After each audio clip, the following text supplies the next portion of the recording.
হে viewers, চিনামিনি নিপ্পনের নতুন আরেকটি ব্লগে আপনাদের সবাইকে জানাচ্ছি অনেক অনেক প্রীতি আর শুভেচ্ছা। এইটা হচ্ছে তোবাশী অ্যাকুয়ারিয়ামের 9 নম্বর ভিডিও। আমরা যে আরেকটা শো দেখছিলাম এটা তারই একটা পার্ট। চলুন আর কথা না বাড়িয়ে দেখা যাক। এই যে প্রাণীটা হচ্ছে এটা হচ্ছে একটা 16 বছরের প্রাণী। দেখতে মনে হচ্ছে বিশাল বড় জলহস্তি টাইপের, বাট এইটা 16 বছরের একটা প্রাণী। তো ওর কথা শুনে আমার মেয়ে বলে যে মাম্মা মাম্মা কলেজ পড়ুয়া এই প্রাণীটা। তো চলুন দেখা যাক। এই প্রাণীটার বৈশিষ্ট্য হলো এরা স্যাঁতস্যাঁতে জলযুক্ত পরিবেশে থাকতে পছন্দ করে। এরা গরমে একদমই থাকতে পারে না। বেসিক্যালি এরা জাপানের যে শীতলতম প্রান্ত উত্তরের দিকে হোক্কাইডো নামের জায়গাতে এই প্রাণীগুলির জন্ম হয়।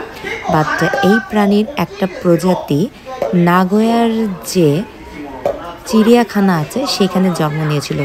তো সেখান থেকে এই তোবা অ্যাকুয়ারিয়ামে এই বাচ্চা জলহস্তিটাকে নিয়ে আসা হয়।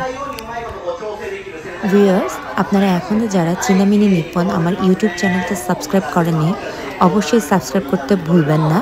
আর আমার ভিডিওগুলো আপনাদের কেমন লাগছে অবশ্যই কমেন্ট করে বা ইনবক্স করে জানাতে ভুলবেন না।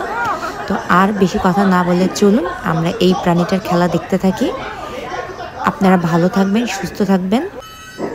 নেক্সট ভিডিও দেখার জন্য আমন্ত্রণ রইল।